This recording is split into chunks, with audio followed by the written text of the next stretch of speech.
The key question concerning separation is this: was Singapore kicked out by Malaysia, or did we seek separation?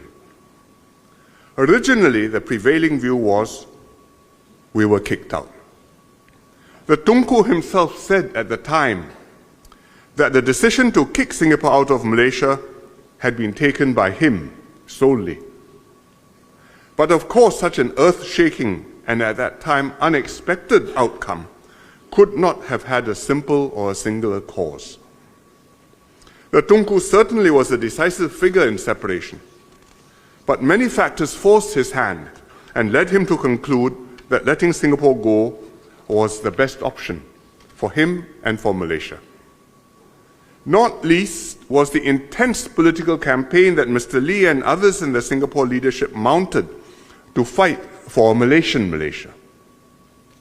As Dr. Goh observed in his oral history, after the July 1964 race riots in Singapore, Mr. Lee decided on a counter-offensive at great risk to himself. It was Lee's policy, Goh said, that if we were to get good terms out of the Malaysian leadership, either total separation or a new working arrangement within Malaysia, that they, the federal authorities, must find existing arrangements intolerable. So, Mr. Lee brought enormous political pressure to bear on the federal government.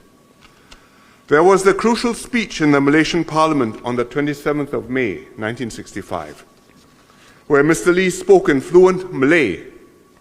You can hear the speech in the exhibition. The Tunku later described that speech as the straw that broke the camel's back.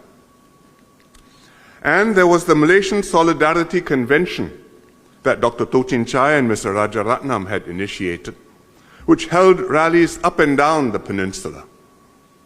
At the first rally at the National Theatre in Singapore on the 6th of June, Mr. Lee gave another powerful speech. You can hear that too.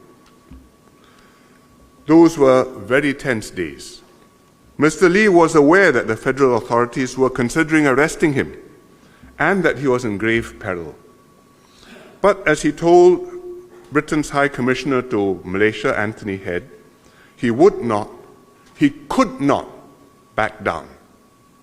And as Anthony Head noted, there is considerable truth and force in what Mr. Lee said. I was 13 years old then. One day, on the